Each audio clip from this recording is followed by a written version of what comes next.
Cars may not have keyboards and login screens, but they're crammed full of computers.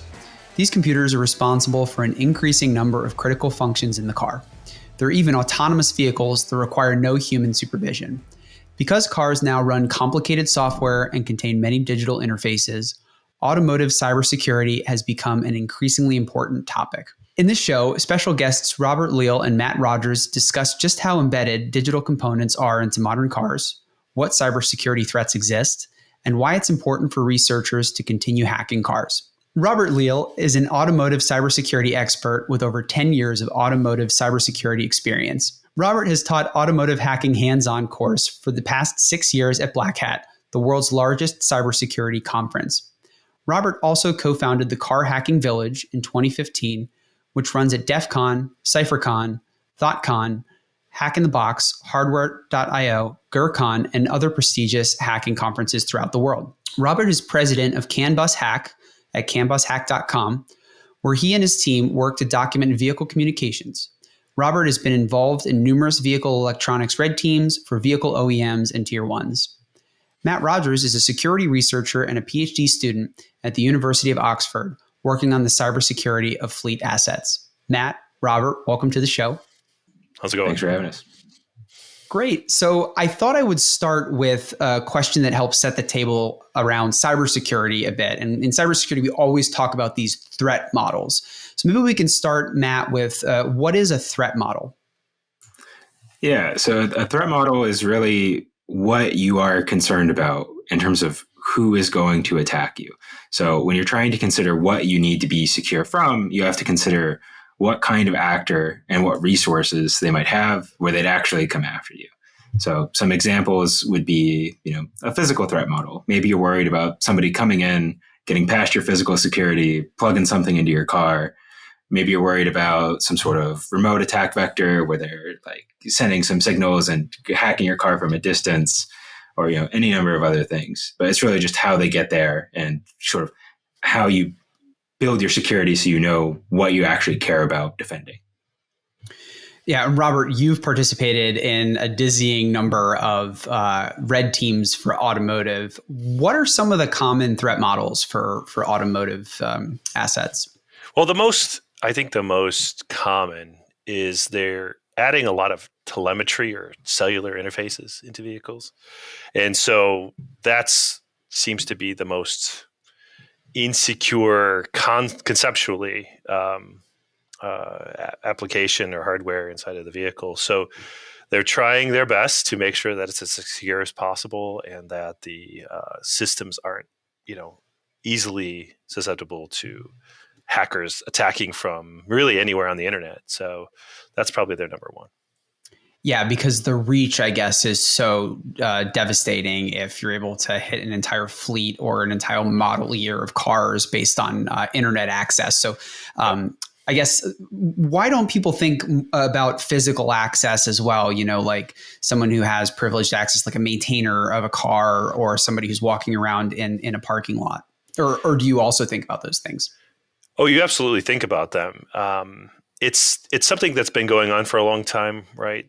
Vehicle theft is a very real challenge that the manufacturers are dealing with, specifically related to a lot of the relay attacks that are happening currently. They're considering it. But for them, if you think about their perspective, if somebody steals a car, you have insurance, right? So it's bad, but it doesn't change or affect their stock price.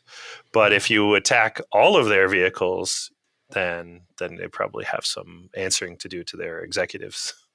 That makes a lot of sense. Yeah. I mean, the economic drivers are probably why a lot of cybersecurity research and improvements get done, right? You mentioned relay attacks. Could you go into those a little bit? So a relay attack is I wouldn't say relatively simple, but it's probably the most common theft model that we have today, where vehicle keys you put in your pocket and then you walk up to your car, you approach your car and you unlock the door. And the only thing that's really securing that key is just the fact that you have to be close to the key fob has to be close to the door. And as long as it's close, it works. If it's outside of the range of the vehicle, then it doesn't work anymore. But let's say you can extend the range of your key fob How right? nice of And you. yeah, nice. And an attacker can do that um, with kind of off-the-shelf devices that you can buy on Alibaba today, and they can extend the range of the vehicle's key. So they can find out where your key is located. Typically, you hang it from a hook. A lot of people near the front door, they'll just wave an antenna close to the door and another antenna close to the vehicle and extend the range of your key fob and allowing them access to your car, opening the doors, and potentially even starting the vehicle and driving it away. I saw an interesting talk by, I think it was Sammy Kamkar, about getting around some of the mitigations for this. I think some manufacturers had used rolling keys or some sort of sequential keys. And he was like, yeah, that's great, except I'll just keep the one that you sent. Yeah, so relay that. Yeah. Yeah, so the relay attack is similar to that, but I think Sammy's attack was a little bit more on the unlock and lock front only, with like single-ended, like one way directional unlock and lock. But yeah, he had something very similar. Gotcha. Yeah, so that's an interesting, I think, starting point is, okay, what are the threat models? So sure, there are some sort of closer physical proximity ones, but the ones that we think about a lot are the really devastating kind of massively scalable attacks where you've got cars that are increasingly getting connected to the internet or global networks. And we're really concerned about a nefarious actor being able to use those global networks to get access to large numbers of vehicles and do a lot of damage. So that's, I think, a really good basis for the threat model. Maybe let's dig into how cars come together and what sorts of components are on these things. So, Matt, I know a lot of your research and the things that you do are focused around operational technology and fleet assets. And we've talked a lot on this show about how these fleet assets have started to accrue digital components because it just makes so much economic sense. You can provide kind of like more flexible, more featureful, more reliable things by making analog components digital. What are some of the components that you might find on a car? I mean, frankly, at this point, almost everything is digitized. So you might have an electronic brake controller and an electronic engine control module that's telling your engine what to do. You might have those, fancier cars, or I guess most of them these days will have like front end cameras that will automatically kind of report back, hey, there's somebody in front of you, please stop immediately. All of that will be connected to the bus. And the reason for that is because everything is just cheaper, it's more convenient, and you reduce a lot of the weight of the cabling by just having this one centralized bus running through everything.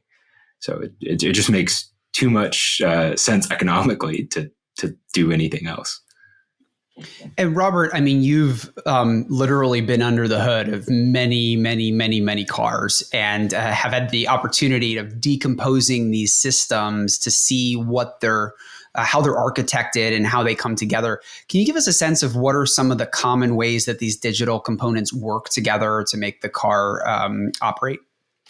Well, this is an ever changing landscape. I would say, when I was first starting, they were just trying to figure it out. How there might have been only one or two, maybe three electronic controllers in a vehicle, maybe one for the engine, one for the transmission, maybe, and one for the body controllers for lights and door locks and features like that.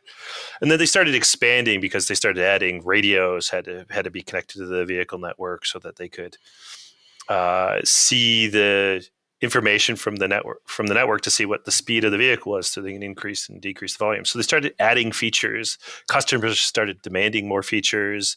All of a sudden, we wanted our headlights to turn on and off automatically, and if we leave the key on to shut it down, just a lot of things like that. They were able to, what were like discrete hardware components, now they've converted them to software, basically. And what that has also allowed them to do is make the software or the functions that are running live in different controllers depending on, they want to scale the size of a vehicle. Maybe they want to make a truck electronic platform and a car's electronic platform the same so they can save some costs. In order to do that, they might have 10 more controllers in a truck than maybe the vehicle, the basic vehicle. And because of that, they might want to move a function from one controller to another because it's just not on that other vehicle, that particular controller isn't on the vehicle. So they've kind of even added another layer of being able to move functionality to different controllers. And the vehicle network, or the bus, is super important. It's part of that, so they can physically change the controllers that different software applications are running on from model to model or vehicle to vehicle if they needed to. Yeah. And I mean, these bus architectures are actually pretty old and have stood the test of time from a functionality perspective, right? Matt, what are some of the common protocols that we see in consumer automotive and in kind of more commercial automotive applications? So in commercial automotive, I mean, it's typically just a CAN bus, right? And was around in the early 1980s by a company named Bosch. And since then, it's been updated a little bit. CAN 2.0, CAN 2.0B. More recently, there's this thing called CAN FD, which is just running a lot faster. So instead of a blazing 250 kilobits per second, it might be running at 4 megabits per second, which is just 4 times faster than your modern fighter jet. So we're really blazing. Right. And then it kind of changes a little bit as you go into more industrial systems, mostly in the form of standardization. So it's the same wires, physical layer, everything in terms of the bits that are being sent is pretty much the same. But you start adding like application layers. Start adding more explicit networking between devices when you get stuff like J1939 in like trucks, and then some like more serious ground vehicles, or NMEA 2000 when you get to like naval systems. Yeah, and Robert, tell us a little bit. I mean, I know CAN is just such an important bus protocol in many industrial settings, but especially in cars. Can you tell us a little bit about how it works, what problems it solves, and just general architectural principles? Well, how much time do you have? No, I could go very in depth, so I'll try to rein it in a little bit. Well, the idea, yeah, exactly. There are a lot of books on it. That's a good point. But the challenge that it solves, or the problems that it solved, was a somewhat real-time, really small packets of information. The maximum size of a standard CAN frame, what's called classic CAN, which is what you'll see mostly in a lot of vehicles today, is 8 bytes. So it's not fast, not blazing speed, 250, 500 or kilobits per second, not even megabits, kilobits per second. But they're really short messages, very, very tiny.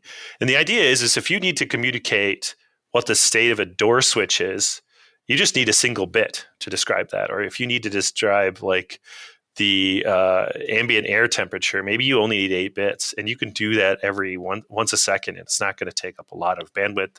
And because it's a bus topology, you can send it out to one controller, and all of the other controllers that want to have access to that information can just listen.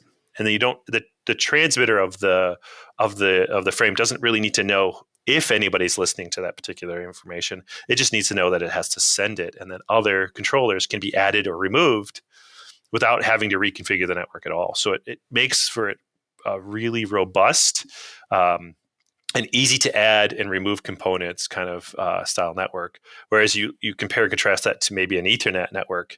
As you add components, you need to route traffic through them in order for it to get to the recipient. Whereas on a bus, you just tap into the wires and you're there. And you want to send something, you just send something. It's relatively simple. Yeah, and from a physical perspective, it's really cheap to make a CAN bus, right? It's like 3 wired. I mean, you got a low, a high, and a ground. Yeah, you don't even need the ground. I mean, they don't use the ground. Yeah. But it's actually the way it's designed at a protocol level. It's extremely robust. Well, relatively speaking, pretty robust against electromagnetic interference, and it's trusted for like safety critical systems. So that all is great, right? But there are some downsides to CAN, right, Matt? Yeah, you notice that when he said it was really easy to connect to, the main thing was you can just kind of talk, which of course means, right, that if all of these systems are trusting each other, and I think we've said this a million times, right? Like if you send anything on the bus, then everything else will listen, and it's designed that way. So if you're an attacker, it's really easy to send something, and there isn't really a good system for proving who you are. And on top of that, anybody can send anything because there's no bus controller. There's nobody saying, okay, now you speak, now you speak, now you speak. Everybody just talks at the same time and Josh, to your point, there's a really clever arbitration process that makes it so that everybody can speak really efficiently without any crazy back off periods. You don't have any of the cost of something like Ethernet, which is great for getting messages across the bus efficiently, but terrible in terms of, forcing people to comply to like strict time periods or limiting the functionality of what something can do. But you kind of need it to be that way because you're upgrading what the automobile can do so consistently from year to year. Right. And it just goes back to threat models, right? Like if back in the 1980s, no one was ever thinking like, well, of course, all the participants on the bus are going to be trusted. Like this is a closed system. It's not connected to the internet. There's no way for somebody to do anything nefarious on this. So you have sort of this eggshell security or this walled garden. Then if that's your assumption, the protocol works great, right? And there are no issues. But as many people have written, and Robert, as you've taught many students, there are a lot of ways of communicating on vehicle CAN buses and doing things like security research and penetration testing, but also performance tuning and kind of aftermarket modding of your vehicle. Can you tell us a little bit about how someone could get started exploring this wild world of communicating with your vehicle? Well, get the book. The Car Hacker's Handbook is written by Craig Smith. I know he's working on an update right now. It's currently in version 2, but he's working on an update to it that will let you just it takes you kind of quickly but efficiently through some examples of how to get started, what tools to start using, what hardware exists, how to connect to the network. A lot of those fundamental questions that I get all the time, I always refer to people, say, check out the book. Our website, canbushack.com. We had a blog. We just updated our website, so we're going to be putting our blog back on it too. So I'll recommend that again.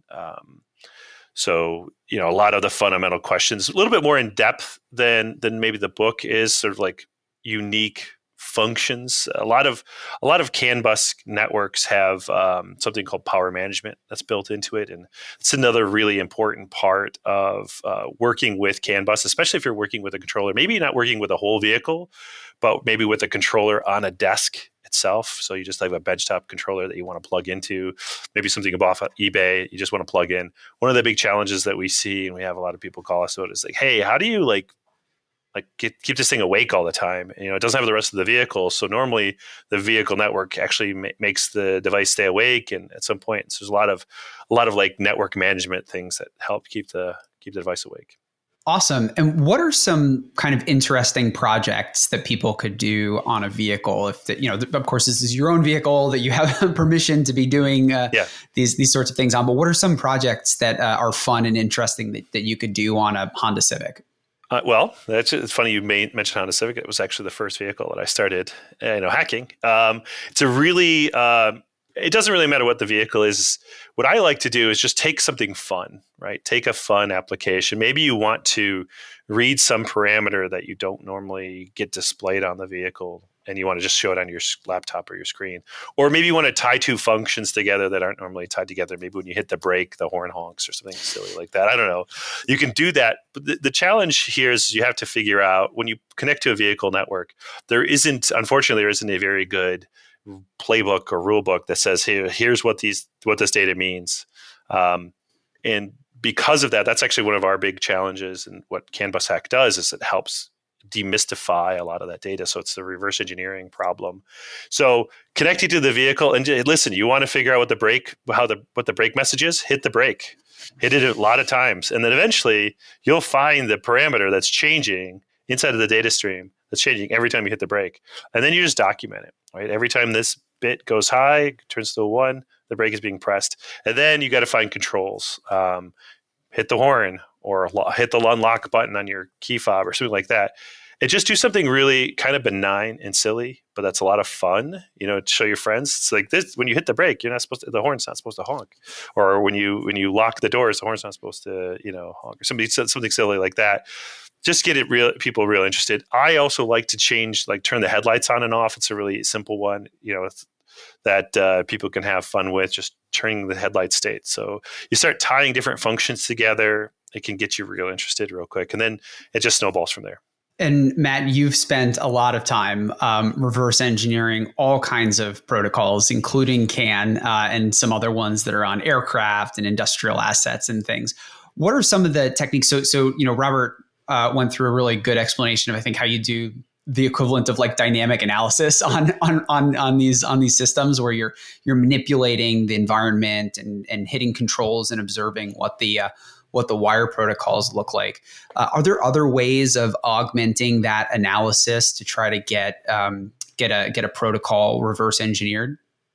Yeah, so there's probably three ways other than that, where one, you can do a lot of analysis just on all of the bits you're collecting to try and identify basically what fields are changing over time. And then based off that, kind of do a bunch of math and try to figure out, okay, I think this is probably engine speed. Maybe you can speed up that dynamic analysis a bit, though might be more trouble than it's worth. But yeah, you have to read Brent Stone's PhD thesis, right? Yeah, if you read Brent Stone's PhD thesis, so just read a thesis, no worries, easy peasy. You'll certainly be read more than most PhD theses. So that's option one.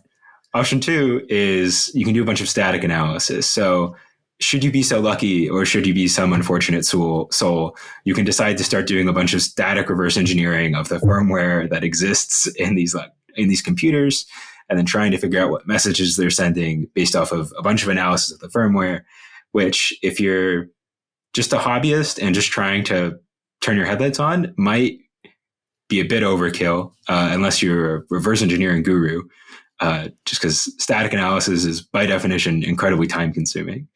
And kind of the last one is you're really hoping that somebody just has all the information for you, and you just have to write some terrible parsers.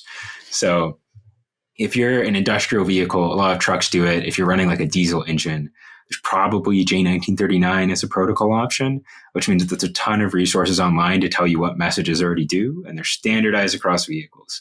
So all you've got to do is look up some messages. There's a ton of attack papers online. So if you want to get your engine to start making some funny noises, just look those up and send the messages in the paper. Some risks involved with doing that on your own vehicle, but if it's on a test bed, go for it. And the same is true for anything really other than automobiles. Automobiles are really the worst in terms of getting this information, because so many of the messages are proprietary. Because your Ford, your Honda, your Subarus, whatever, they all do whatever they want across the bus. There's no real standardization. When you get to industrial things like J1939, it's better, but it can be a bit of a nightmare to figure this out without doing some sort of dynamic analysis.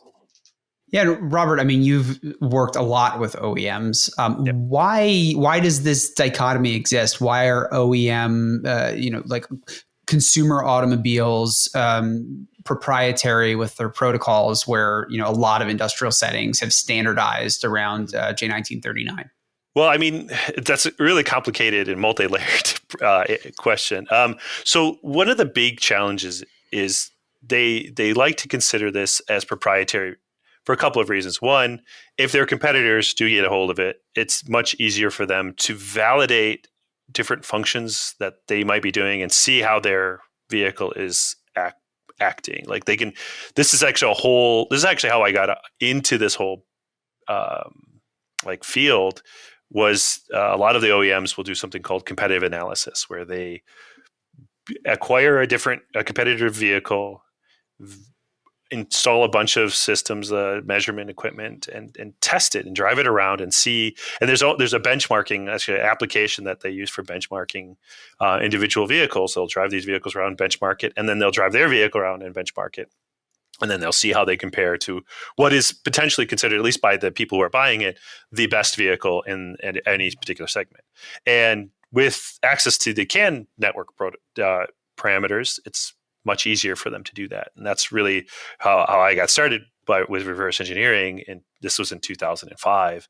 It was helping these companies, reverse engineer so that they can see what their competitors' systems are doing and benchmark much easier. And it's just much easier to install a data acquisition device onto the CAN bus, as opposed to actually instrumenting wheel speed sensors and other things. It's just almost impossible in some of those cases. So that's the number one reason.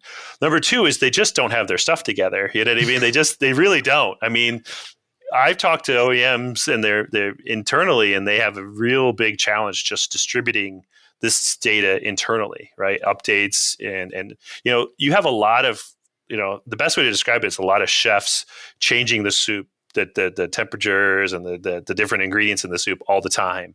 And because of all these updates, they have central repositories and central people managing it, but not everybody knows how to get the information. Maybe a guy in powertrain or propulsion systems is used to getting it from one person, but that person gets it from another person. There's always these weird networks of distribution internally. And so it's difficult for them to do it that way.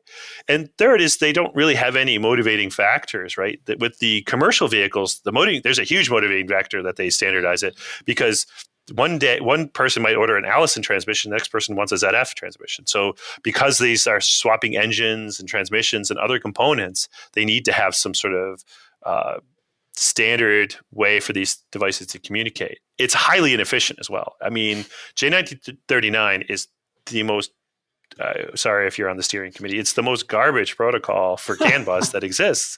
It's so inefficient. If you look at a message, you might have 2 bits of an 8-byte message that are actually ever being used. And it's being sent every 10 milliseconds or 20 milliseconds. It is very inefficient, and it's running 250 kilobits per second. It's really, really bad. But they have to do it that way because that's the standardized protocol. And so if you want to be super efficient and super tight, it's got to be a closed environment and closed ecosystem. So that's their main reason. That's not to say they couldn't make a more open gateway that allows other third-party applications to interact with it. And that's kind of where that's been the problem that CAN bus Hack has been solving for the past 10 years, is exactly that. Like, how do we open these parameters up to the masses? Right now, it's really cool. There's actually Kama AI has their database repository that they put on GitHub. That is what they call the Open DBC Challenge. DBC is the database for CAN bus. And it's a really cool open database, so they are opening it up. But that being said, it's all hand done and it's kind of hit or miss what you're going to get, and there's really no quality control on it. Our goal is to make it a little bit more quality control, do it ourselves in-house, and then be the experts on the data, because it's not enough to just look at it. You could look at a description, but what does that description really mean? How does it really work? And how can I validate my system? And that's kind of where we help.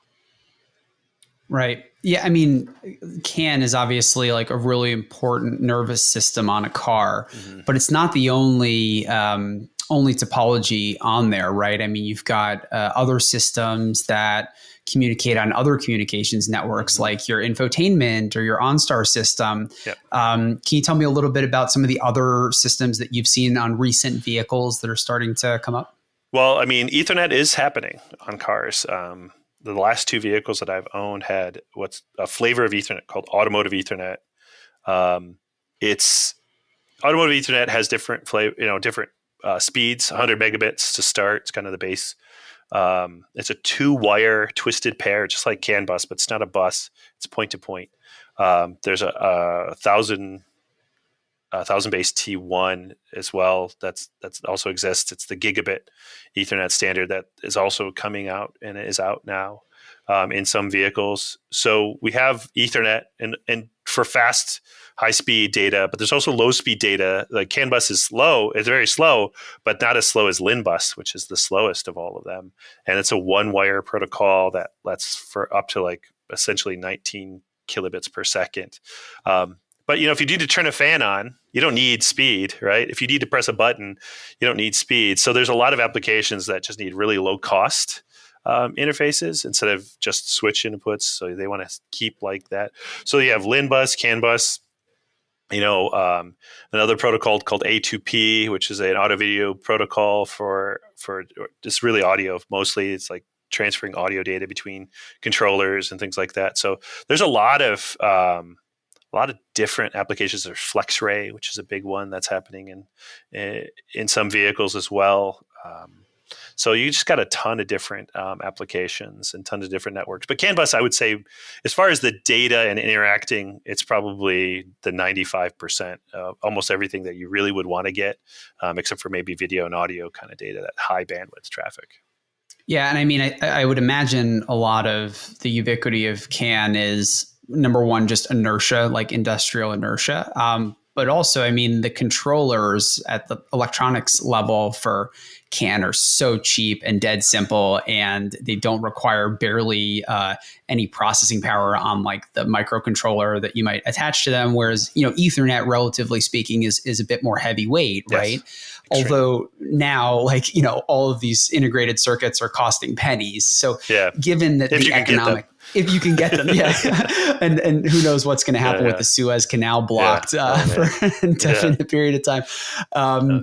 But do you see, I mean, just given that all of these integrated circuits have gotten so cheap, do you see the industry moving in a particular direction? Do you think that Ethernet is going to become more popular, or is CAN around to stay? What are your prognostications? I can tell you that the advanced architectures that we've seen have what they tend to do is take away CAN bus as a backbone and maybe just replace it with Ethernet, so you have the high-speed data transmission. And then more of the edge nodes get the CAN bus interaction. So instead of having 1 or 2 or even 6 CAN buses on a network, they'll have 20 or 30 CAN buses because they're just going kind of point-to-point or small localized groups of CAN bus as opposed to large groups. And just sort of an anecdote, as far as costing is concerned, I was once working with an OEM, and they told me, hey, we need to add, like for our base model car, we need to add Bluetooth to this car because all of our customers, they want Bluetooth. So what does that mean? If we're going to add Bluetooth, well, that means we have to delete something else because of the cost. So they deleted cruise control from the car so they can add Bluetooth. So that's kind of the economics of the situation. In order for them to it's a zero-sum game for them. Like if they want to add anything, they got to kind of remove other things. And so there's a lot of costs. I mean, if they can save a penny, that saves them millions, right? So it's amazing. It adds up real quick when you sell hundreds of thousands of things, And it's not like behavioral economics pricing where you're just trying to price differentiate. This is actual just unit economics of manufacturing the car. Like the profit margins are so thin that that actually matters. They're very thin. It's amazing. And I mean, talking about expensive components on a car, Matt, infotainment systems are endless source of joy for security researchers.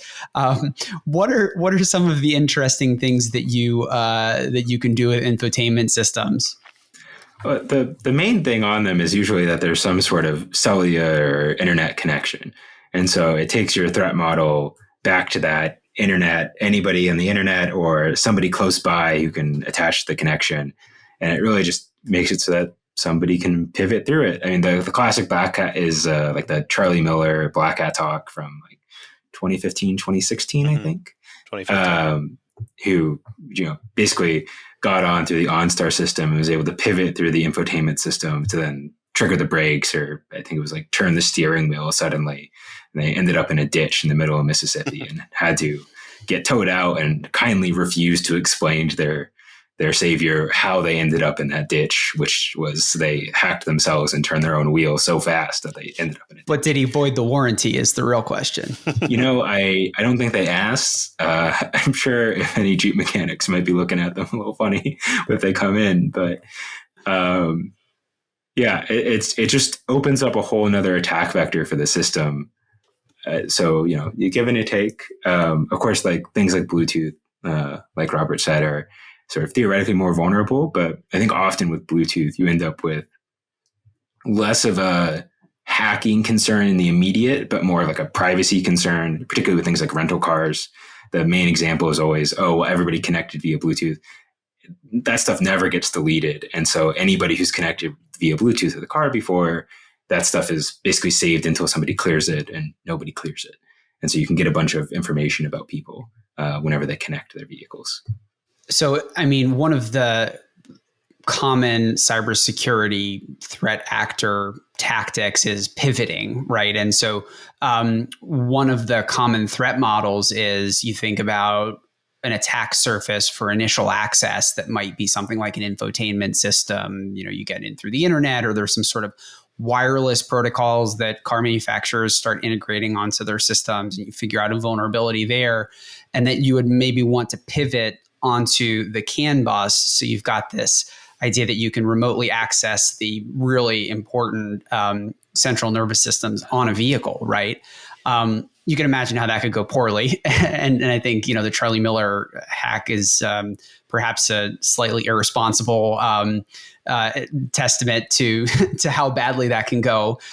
What are some of the ways that security researchers are trying to defend automobiles from being susceptible to these sorts of attacks, Robert? So I think they're just doing standard penetration tests. They're validating that the systems are, as advertised, secure. Like we did a test, and that this has actually been already talked about by somebody else that was in the lead of the team. So we did a test on a infotainment system, a telematics infotainment system. It had the cellular connectivity, and they assured us, "Hey, this is all encrypted. Here's the certificate. Here's a certificate. It's on the system. Everything's encrypted end to end, and really challenging to get in. Absolutely, 100% encrypted." But we were able to pull off the certificates, and they're all protected by this certificate and some secret key that's protecting their certificate from even looking at the private key. But we just ran a regular old password style cracker on the certificate and found that the password for the certificate was really, really, really, really simple. Like it was one of those, I hear it all the time. The crack happened so fast, I thought it didn't work. Like fast, you know what I mean? Like I pressed the button and like not enough time for me to move my mouse off of the button, and it was done. And it was just one of those challenges. You're like, okay, so they're clearly using. If I can get access certificate now, I have access to emulate a vehicle. I can't see what's going on. I could potentially decrypt all of the communication if I was able to be like a device in the middle for this vehicle. So that had some interesting cybersecurity for that particular vehicle. But now I can emulate this vehicle. And now as emulating this vehicle, I could connect the back-end system. And once I was in the back-end system, are you saying there wasn't any vulnerabilities in that back-end system? I'm pretty sure. Now, that was out of scope, so we didn't actually figure that out. But I'm just saying that at some point, you've given me the keys to the kingdom. Now I can actually, install this certificate in my system and emulate the vehicle and its protocols to the back-end system and potentially pivot my way through there, not just to the car. And now if I'm in their back-end system, now potentially I have access to all of the vehicles, not just one. And so it was just because they had pretty poor password management on a certificate. So even though they implemented everything on paper correctly, it's just a challenge, just to that's why they do these pen tests, to make sure that the application and the implementation are aligned. Yeah, time after time, it's an implementation problem, right? And it just emphasizes why it's so important for security researchers to be allowed to do these things, right? To reverse engineer protocols and literally kick the tires and figuratively kick the tires on these cars. Matthew, I know there's a lot of work. Maybe I would argue skewing too much towards future kinds of operational technology protocols and ways of designing systems with security from first principles. What are some of the ways that researchers are thinking about securing future systems?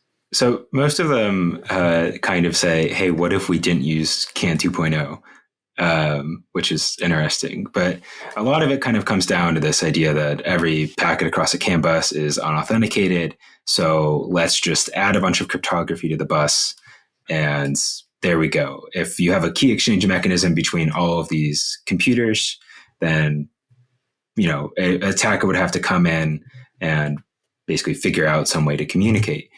There's problems with that, of course, being, if you are an implant and somebody new to the bus, then sure. But if you somehow pivoted onto that trusted system, then maybe they already have access to the key, and maybe it's just some API call that sends it and properly encrypts everything and validates it properly.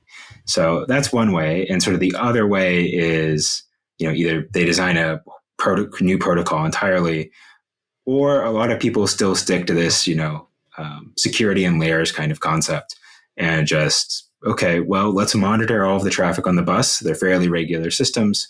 Let's see if we can find any deviations. Though I will say a lot of the sort of important work is those remote attack vectors are the thing you're really scared about. You need to put a lot of security effort into making sure that those are the thing that you're secure against, because if they can get to the CAN bus, there's a lot of damage you can do regardless. So it's more important to stop them from even getting onto the bus as sort of the priority for security. But that is a little harder for security researchers to test. So usually they focus on we're going to add something to the bus or we're going to see what happens is the very common answer in academia. Yeah. And I mean, you mentioned observability and kind of being able to do intrusion detection on systems. I mean, it's something we work at Shift5, but we generally focus on much more expensive assets than a consumer automobile. And one of the things that we found is, to your point, Robert, like the margins on these systems are so razor thin. It doesn't seem like, number one, there's a huge demand from consumers to be embedding sort of cybersecurity, intrusion detection types of things onto their systems.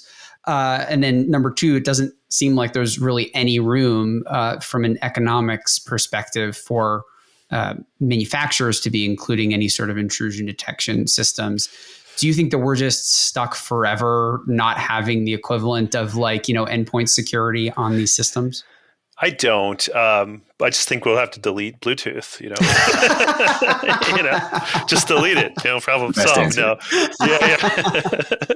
No, I mean, the truth is we have to, they are making, I have seen implementations of IDSs and we have done some tests on them. In fact, I just submitted a paper on one of that, on something just recently. So we've done some IDS testing, but still the implementations are poor. Like the current implementation of intrusion detection systems that are looking to be released in the next 2 years or so are not that good. And really, it's you can't have just a single node that's monitoring all of them. Every node needs to be in charge of monitoring every system. And I think if it's a software adder as opposed to a hardware adder, which is really what a lot of these intrusion detection systems are, it's probably a little bit easier pill to swallow. And I think the costs are probably less. It's really now a monitoring, maybe a subscription model. And if you give your customers the choice, where they have no choice right now, if you give your customers a choice, maybe they'll choose that option. Now, again, it goes back to what we started in the very, very beginning. What's your threat model, right? Are you really concerned with, somebody, a nefarious hacker attacking your vehicle? If you are, well, then you should definitely be adding these systems. We have aftermarket alarm systems right now because we're worried about our car being stolen. There's no reason you can't have an aftermarket, IDS if you really wanted it. It's just, there's nobody offering that. You got to really inform the customer. A lot of costs involved in that, and so we don't see it yet. And to implement it is really challenging. But I don't think we're far away from it. I have seen actual IDSs, production intent IDSs that are coming down the pipe. Yeah, that's so encouraging. Because ultimately, I think a lot of security researchers are left with a bit of nihilism around it and saying, look, like something really bad is going to have to happen before people are going to care and pay attention to this, right? Mm-hmm. We're finally in the ICS and SCADA world seeing real attention getting paid to cybersecurity because time after time there have been intrusions that could have caused really serious consequences, right? Like Oldsmar, Florida, a couple of weeks ago, there was some person that logged into a TeamViewer account and jacked up the level of lye in the drinking water in Florida, and thankfully no one got hurt because they caught it early. But it's those kinds of incidents where it's like, oh my God, that's not theoretical. Like someone actually tried to do this, and you're filling in the imagination for people that they can see what the consequences are. Mm-hmm. Finally people wake up and demand this sort of cybersecurity. So it's good to know that people are trying to solve this problem and get intrusion detection and more robust security measures onto vehicles. I just wanted to point out, I I have heard this nihilism before, but in the counter terms of, well, modern electronic control modules, modern vehicle computers just have a trusted platform module attached to them, and that'll just solve all the security problems, which is an ambitious take, but is actually one I've heard a couple of times. So again, it comes down to implementation. Yeah. It comes down to people doing something with it. But yeah, in theory, you could store some secure keys on a hardware chip and do something. Yeah. I mean, I think that, look, why wouldn't we take cues from how IT cybersecurity ecosystems grew up, right? I mean, I think when we look at IT, it's very instructive. We started in the 1960s with mainframe computers and no security, and Ethernet networks that aren't horribly dissimilar from CAN if you squint really hard. Like there's no real authentication or security. Like ARP spoofing still works in 2020, right? But what we did was we didn't throw the baby out with the bathwater. We started solving cybersecurity problems. We built intrusion detection. We built firewalls. We built endpoint security products. And then, we live in a really weird world now where we're sort of in this kind of global mainframe of, you've got all these cloud computers, and we figured out ways of building web application firewalls. So you've got like all these components that solve different parts of the cybersecurity puzzle. And to me, it seems like we're going to have to do something similar in the OT space. You're going to have products that do hardening for the firmware and upgrades on components on the bus to make sure that you are only getting authorized software from the manufacturer. You'll have intrusion detection systems on buses to make sure that no one's, nefariously deleting packets off the bus or spoofing things and putting them. You'll have modern cryptographic primitives implemented on all the different communications channels to make sure no one's man in the middling you when you're on your infotainment system. That's where I think it's probably going to end up having to go. Robert, do you think that there are any kind of unique challenges to automotive cybersecurity where the analogy does break down, where like IT cybersecurity is just not instructive and we're going to have to make it up on our own? No, I mean, I don't see that as too dissimilar. I actually came from an IT background. That's where I lived before I got into automotive. And so it was, at the time I moved from, Ethernet and securing networks to vehicles. It's a very simple transition. And things were a lot simpler in automotive at the time. This was 2005, and they weren't connecting the vehicles to the internet.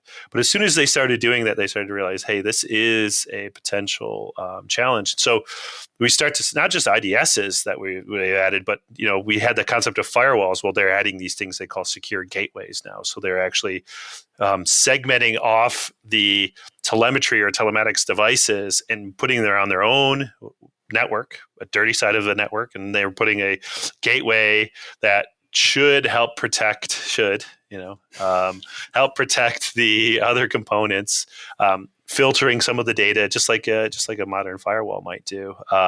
So they are considering some of these things.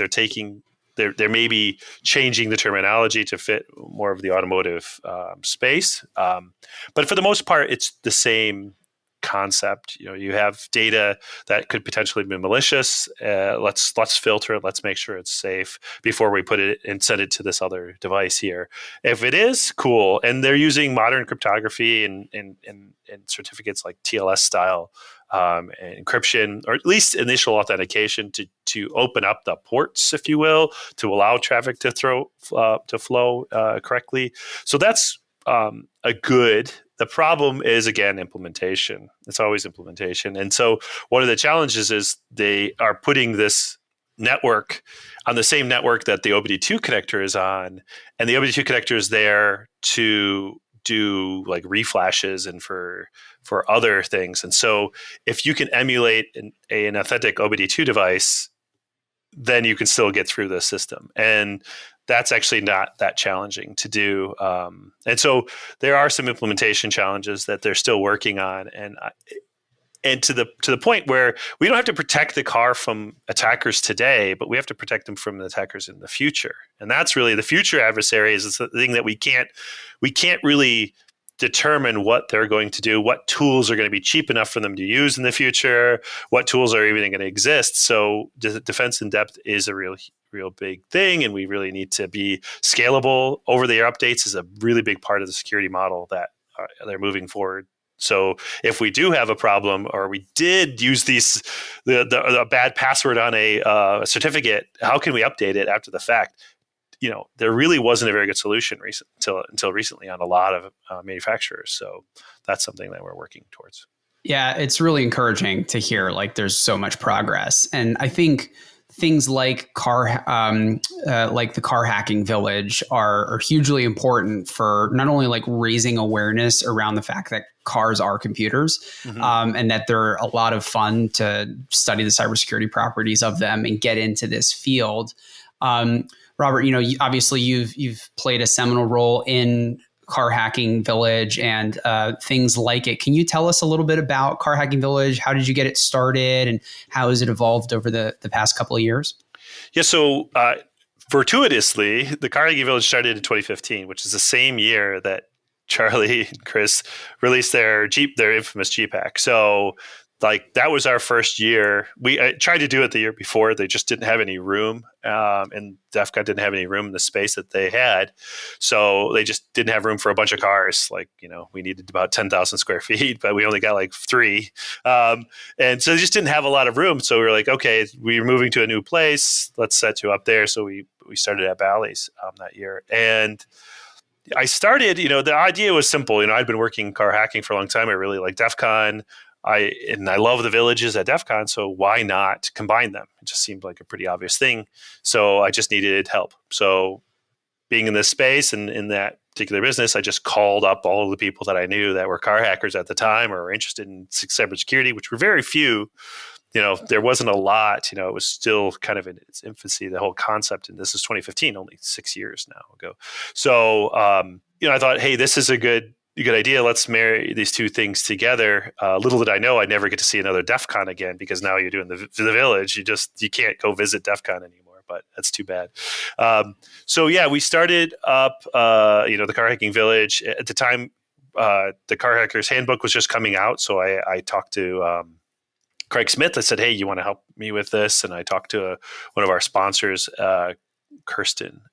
She helped us out to acquire the money they would need to get all the people and cars, and because we got a lot of cost renting and things like that, help us sponsor it, put it all in a space. And then just our job was now content, right? How do we do this? Like, what do we do? How do we do it? Our first time doing a village, just let's have fun. And we've learned a few things over the years. The first couple of years, we didn't do a CTF, and everybody's like, why aren't you doing a CTF? I'm like, I don't know. I've never done a CTF. So I didn't know anything about them. So I had to have other people help me out, bring the CTF online. And then we did a CTF and did another one. And then that's probably been our main focus over the past few years.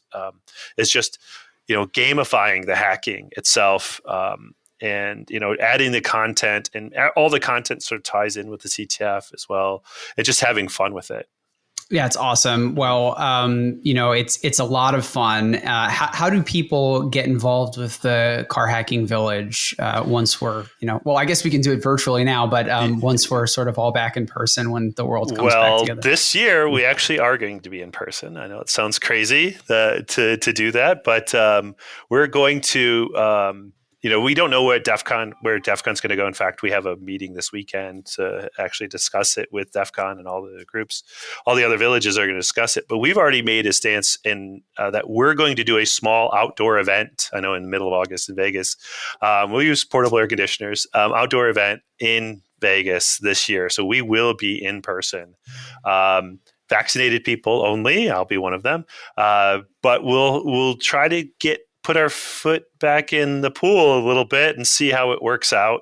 And because we can be outdoors mainly with cars and stuff like that, I feel like we can probably practice very safe, meetings. And so we'll have a hybrid, get the pun right a little bit, the hybrid conference. So we still will be virtual and in person. And so if they want to get involved, check out carhackingvillage.com. We're going to be posting the news soon, and we'll have ticket sales. So people can buy access if we're not part of if DEF CON isn't actually going to be, if it's going to be virtual or not, we're not sure yet. But if it's not virtual, we have a space and we're going to move full steam ahead. Now, we also will be virtual, so we'll be a hybrid event.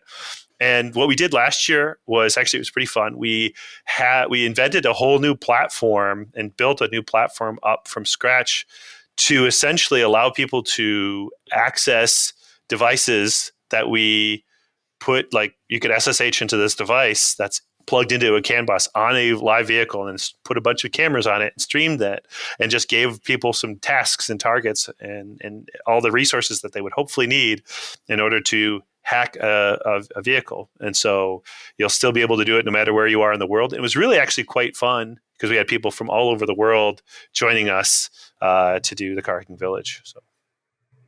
Awesome. Well, I'm definitely looking forward to it, and I'm sure Matt is as well. Well, Robert, Matt, thank you so much for joining me on the show. This was awesome, and I hope to have you on again very soon. Excellent. Thank you. Thank you. Thank you for listening to this episode of Planes, Trains, and Tanks. If you enjoyed this episode, please consider leaving us a review. To learn more about Shift5 and our products, visit our website at shift5.io or follow us on LinkedIn and Twitter.